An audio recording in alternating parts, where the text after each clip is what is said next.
Hey there, we're Cody and Christina and we're building a box truck into the ultimate DIY expedition rig. Last week we took on the massive task of cutting and installing all of our Tern Overland windows and doors in. This week we start by wiring MC4 connectors for our solar panels, wrapping up our walls and ceiling, plus so much more. Enjoy. Alrighty, so it's been a few weeks since we last worked on the ceiling. It's time to finally install the solar entry glands as well as our Starlink entry gland as well. We're going to have two solar entry glands, one for the big panels, one for the small panels, on two separate solar controllers. And then we're also going to have a cable clamp for our Starlink cable to route through because we are going to permanently mount that on the roof. Things that we're going to need for this install, we got our handy dandy Explorist Life solar wiring kit. We have 60 feet of 10 gauge solar wire in here. Comes nicely packaged. And then we also have some MC4 connectors that we're going to be crimping on. We'll show you guys how to do that. Gonna need a MC4 specific crimper. Got our wire stripper. Got some wire grommets, some extra ones. Explorist does send them in their kits as well. Some lap sealant, and then some 3M VHB tape. And then the most important piece of the puzzle is the solar entry glands that is also provided in the Explorist Life solar wiring kit. Since we have the two solar arrays, we're going to be using two of these. Gotta have the goggles on. I don't care how they look. They're going to save my eyes right now because I'm going to be drilling straight up. This is right where I want to drill our 3 holes. I'm just going to go up top, make sure it's dialed. This popped out pretty much exactly where I imagined it would. So our first entry gland is going to be sitting right about here, which will be great.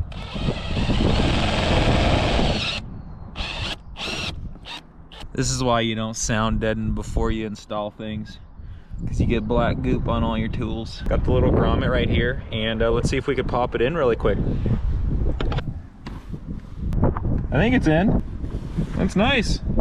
So now that we have that first solar entry gland hole drilled through, I'm gonna take my first solar gland, I'm gonna line it up over the top of it, and this will show me the spacing needed for our next entry gland. I'm just gonna mark where this gland is inside, and then I'm gonna go up top and drill through.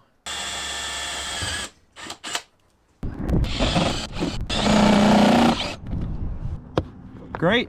All right, so we got the 3 holes drilled, our little triangle. Here they are. We got solar array 1, solar array 2, and then the cable clamp, which we're gonna be using for our Starlink mount. So we'll be able to have all the wires running in right here and our Starlink mount right here, which will be perfect. Now that we're all done up on the roof, drilling our holes, figuring out where everything is going, we need to wire the wire that's coming from our solar controllers up to our roof to our solar panels. So on the 2 solar controllers, one is going to have our 480 watt solar panels, and then the second solar controller is going to have our smaller 175 watt solar panels. So on most solar panels, the positive wire has a male MC4 connector, and then on the negative side of the solar panel, a female MC4 connector. Where it gets tricky is when you're doing the MC4 connector connection. On our solar panel, we have a positive male MC4 connector, which means our positive wire coming from our solar controller is going to have a female MC4 connector that we need to wire onto here. Since the negative side of the solar panel has a female MC4 connector, the negative wire coming from our solar controller will have a male MC4 connector. Now the tricky thing is the female MC4 connectors take a male pin. The male MC4 connector has a female pin. And how to tell the difference between the two is if you look at the diameters of both pins, the male is slightly smaller, narrower in circumference than the female, and that's so that the male, again, can slide into the female MC4 connector. First thing we're going to do is our positive wire. We're going to be installing that female MC4 connector with our male copper pin. So I got my wire stripper here, just going to line up the wire to the pin itself, see how much I need to strip back, which we'll see. Alright, so now that we have the wire stripped to the appropriate length, I'm going to take my male copper pin, and you can see it has little wings. This is what's getting crimped. You want these little wings facing upward on your MC4 crimper. Alright, so I got the wings facing upward here. And now what I'm going to do is I'm going to take my wire, I'm going to slide it in, crimp it down, and check to see how snug it is. You also want to make sure that once you slide your wire in, you don't have any copper strands exposed. And once you're good, just give it a good squeeze. And that's it. Check that connection. I'm pulling on it pretty tight. It's not going anywhere. We're going to take our female MC4 connector, slide the butt end over the wire, like so. You'll see that little blue weather seal in there. That is, as it sounds, a weather seal. And then we're going to slide the male end into the female MC4 connector. And now it kind of clicked into place. It was a small sound. You guys probably didn't pick it up, but, you know, pressing on it pretty good. And then you just take that cap, tighten it over the end. So here we go. This is our positive wire with the female MC4 connector and male copper pin inside. That's going to be going from my solar controller up through the roof to my solar panels. Alright, so we have our negative wire here coming from our solar controller. We're going to be putting this male MC4 connector on this wire, which requires a female copper pin, which has the larger diameter. Got my negative wire here. I have my female copper pin already inside of the crimper. You want the wings facing upward. Just going to slide it in. I'm just checking around to make sure there's no exposed copper wire, which there's not, and I'm just going to give it a good squeeze. Give it a good pull. It's not going anywhere. And now we take our male MC4 connector, slide the rear end off, slide the rear cap over your wire, take the top of your MC4 connector, slide your pin through the weather seal. That was actually a pretty good click. Tighten your rear cap all the way down, and that's all she wrote. All right, so we're up here on the roof. Right now, I'm gonna run the open ends of our positive and negatives through our entry gland, back down into the truck, leaving just our MC4 connectors up here so that we could figure out the lengths. This is gonna be fun. Gotta unspool this entire thing, man.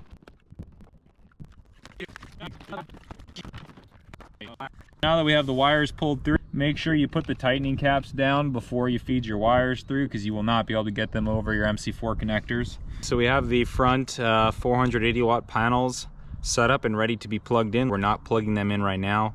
I'm going to bag the ends off so that they're protected from the elements, because you don't want that copper pin getting all destroyed from rain and such. Like I said, it's not the final setup, so there's some long zip ties and such, but this is how it's going to be set up. So coming out of our solar gland from the inside of the truck, we have our positive wire here with our female MC4 connector. And this is the positive wire coming from the rear 480 watt panel with male MC4 connector. So positive from the rear panel into the positive that's going into the truck to our solar controller, okay? And then this right here is the negative coming from the rear 480 watt solar panel. And then here is the positive coming from the front 480 watt solar panel. So these two are going to plug together. So the positive from my front, the positive from my rear. Once these are plugged together, you have your series connection, and then the negative coming out of the solar gland is actually getting plugged in underneath the solar panel.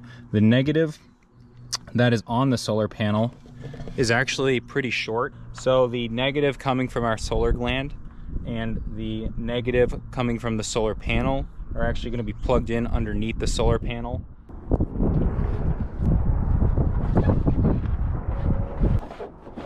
There we go.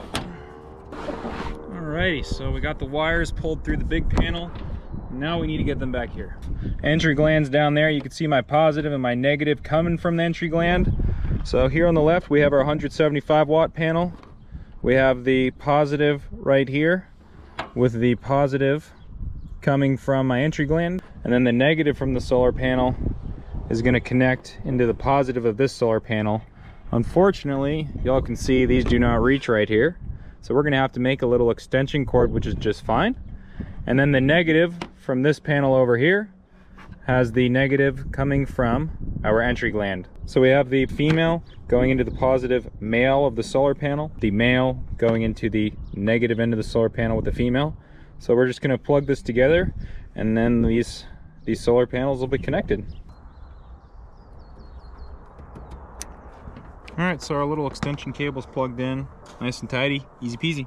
Time to stick our wire glands, our entry glands down. Got 1/2 inch 3M VHB tape, that's gonna work really well. And then we're gonna put some weight on top of this. So I filled up one of my tool bags with a bunch of rocks, and I'm just gonna leave it on top of the wire glands as the VHB tape smushes down, and I think that's gonna do a really good job. Oh yeah, I also scuffed around the wire glands so the VHB tape has some texture to grab to.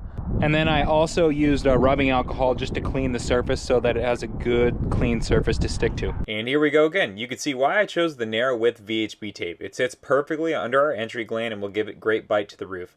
And for any folks wary of using VHB tape on the roof, it's been 1 year since doing this project and it's held perfectly the entire time. We let the VHB sit with all of our entry glands last night and it really glued down super well. It's completely flat at this point.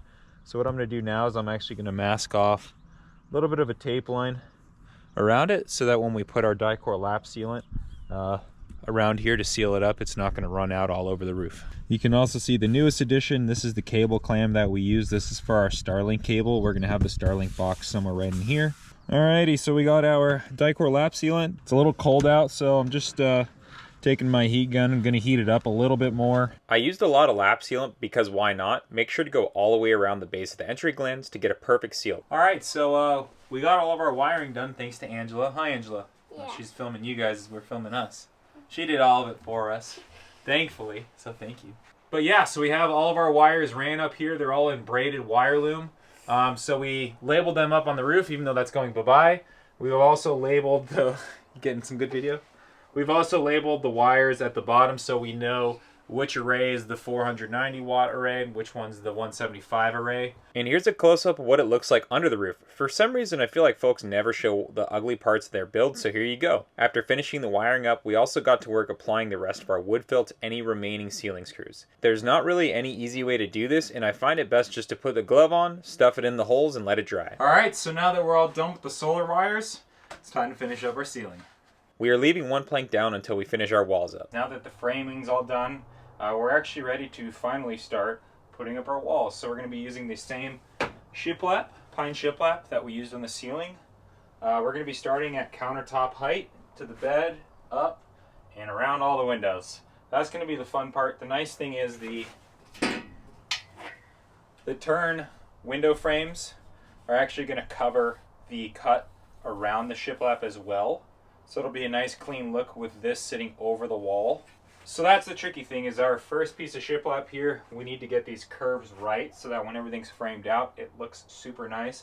So let's go do that. After taking some quick drawing and measurements for our first curve around the window, we traced it onto our shiplap board and cut it out using the jigsaw. It doesn't need to be dead on perfect since our Tern Overland frame will cover up any imperfections. The other thing that we need to consider is charging outlets. So our sink is going to be ending here, so roughly in this area, and we want to have an outlet somewhat by it, but with our Tern Overland window cover it comes down pretty low, so when we have our wall outlet we're actually going to have it sideways in here, and that's because we just don't have the height available to put it vertically. And then all the way down here we're going to have more charging outlets, so we're going to have a single 120 outlet and then some USB chargers as well. After making those charging outlet cuts into our wall board, it was time to get installing on our wall planks. Finally, make sure to get that first board just right like the ceiling, because if it's not leveled, all of your other planks will be off. These half-inch pre-primed pine shiplap boards from Home Depot are great for working with and held up well in our van build. Once the first board goes up, it's smooth sailing from there. And for the awkward trimming around our door, we use this trim lock rubber stuff. A few van builders recommended it to us, and honestly it did a great job making the space around our door look finished. It was time to sand off any chunks of wood fill and smoothen them out for final paint. It's really a nasty, dirty process, but absolutely necessary. Alright, so we're going to start running some wire now. We're going to just focus on doing some of our charging outlets here and here, some of the light dimmers we're going to have, water pump switch, stuff like that. So as you can see, we're going to be running a few different kinds of wire.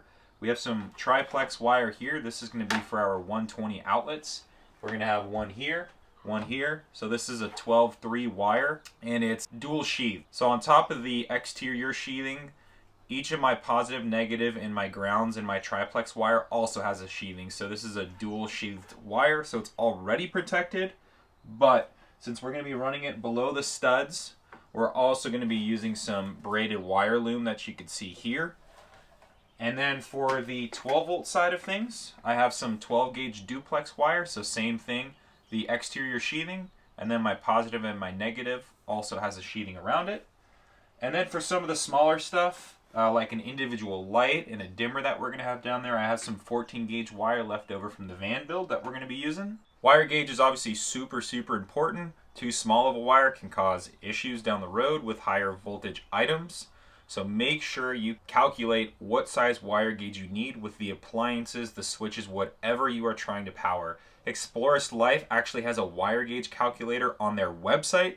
I used this 4 years ago during our van build. They've since upgraded it. You plug in your wired run length, you put in the power requirements for whatever item or appliance you're trying to power, as well as some other things, and it will actually give you the range of what size wire gauge you need. You can also adjust the voltage drop to your comfort levels. So thanks to them for making that perfect thing for all of us so that we can figure out what size wire gauge we need. All right, so here's our first behind the wall run that we're going to be doing on this side. We just wrapped up these 3 outlets over here. So here's our 12-3 triplex wire for this outlet. Now that we have the length marked off, we're going to be looming it from here down under the floor to under the bed. So we have this 1/2 inch expandable braided wire loom. We're just going to run it to where we think we need it. And Christina's usually the wizard at this stuff. But what you do is you actually pull slack down over the front of the wire. The loom will build up, and then you just pull that slack down as you go, because you won't be able to shove the wire through there. So you can see it's built up here. Pull that, and it just keeps going farther and farther down. Getting the wire loom on is definitely a bit of a task, but absolutely crucial in protecting wires in these difficult to reach places.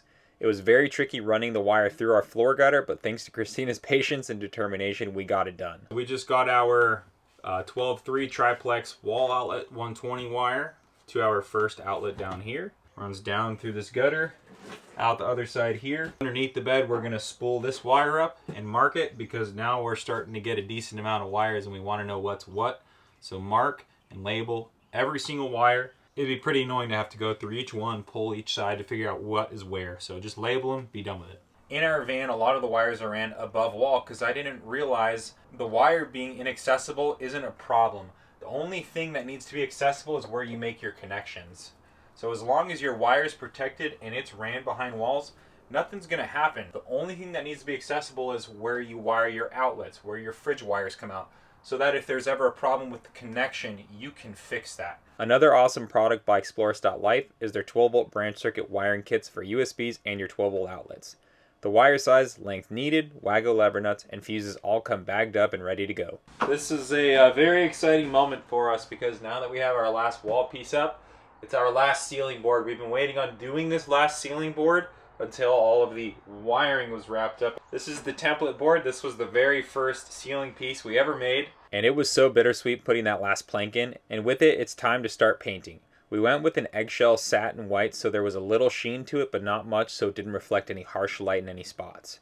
Working on any ceiling project gets exhausting, but especially in this truck, as the ceilings are 7.5 feet tall, so it's basically at my max arm's reach. I did the living space while Chrissy stayed on the bed to do that area. Teamwork. We definitely are not professional painters, but the paint came out great, and there were no funky patterns that we could find. So now that our ceiling is finally done, it's time to put our faceplate up for our Nomadic 3000 24-volt air conditioner, which is super exciting. There's a couple steps involved. First one of them being this air separator. We're actually going to need to trim it down in terms of width and in terms of height from the air conditioner to our ceiling, because you want it to fit up there. And basically this slides in between the cooling fans and the hot air being pulled. So it's going to sit right in here, pull the tape off, stick it up there. Box cutter definitely didn't do a clean job.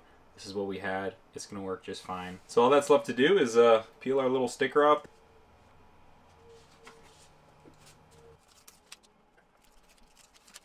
Yeah, this thing is super tight, man. Awesome. Very exciting to finally be putting our Nomadic AC faceplate on this big ugly hole that's been here for a while. We're going to put the little computer board cover on, and it actually just snaps into place. We're going to take the circuit board now, and there's 3 little buttons along the bottom of the faceplate. You want to make sure you line the buttons up, and then the screen is on top, and it will all line up together slide into place, and then you take the tiny little itty bitty screws that Nomadic provides and secure it down all the way around.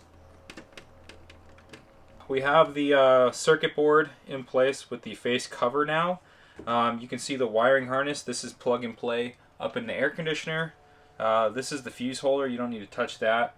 This black wire here that has a silver pin on the end and a little sticky back. This is actually monitoring the air being sucked into the AC. So Nomadic recommends 2 spots, one being where the 3 vents are for the hot air getting sucked in, or the other is actually to stick it here and actually have the silver tip in one of these vents, because like I said, this is where the air is getting sucked in from inside your vehicle, but then you will see it in one of those holes a little bit. That's up to you. The white cable here has the same silver end as this black cable pre-installed on the AC, and this is right by one of your cold air blowing vents, and this is monitoring the cold air temp being blown out of the air conditioner. And this guy plugs in right next to where the black wire plugs in. Easy peasy sticking the temp sensor down, and now it's time to put the faceplate up and not see that ugly ceiling hole again. Putting those last few screws in was very satisfying. Yeah. The day has finally come for us to officially install our Tern Overland windows. We're going to be starting with our larger window right now. I believe it's a 550 by 1100. This is going to be our kitchen space right here, so we wanted this big window. Our walls are about 2 inches thick, so we bought the, I believe, 45 to 54 millimeter thick window frame. So the window frame will cover up all these gaps quite nicely.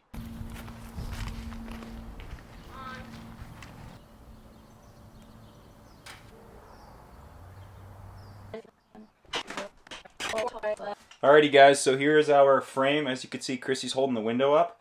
These little metal clips go on the top facing upward. That's what holds the actual cover that has your blind assembly in it. Y'all like how we put the window frame around Chrissy? Super important thing to note, check your wall thickness with your frame size on their website, because they provide you 2 different screw lengths, a shorter and a longer. Since we're on the deeper side of the wall thickness, we're almost at the max size, we're going to be using the longer machine screws that come with the Tern package. Make sure you get anti-seize so that when you put these into the rivets, they don't ever seize up if you ever need to replace your window. And we're just going to go in a cross pattern all the ways around. And make sure to get a magnetic screwdriver, or else you're going to lose a ton. Ask us how we know. Woo! Allergies right now. So when you're doing your final install, you do not want to bottom these screws out, because it will actually protrude out the other end, put a little dimple in it, and that would definitely not look good. Tern recommends doing about a 50 to 75% gasket compression, so you need to go outside, measure how thick that gasket is, and as you're tightening it down all the way around, you need to make sure you get that dialed compression.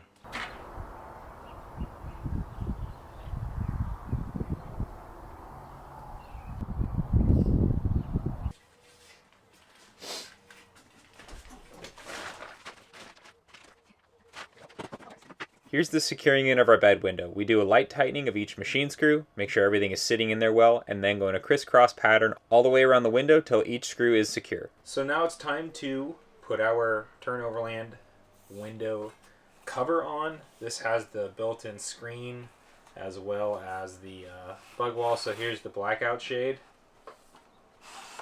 And then here's the screen.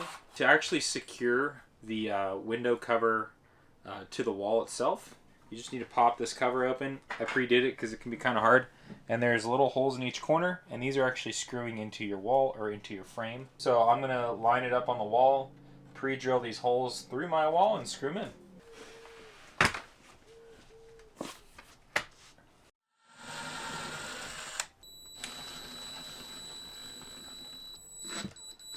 The frame is screwed in on the top and the bottom. I just snapped the covers closed.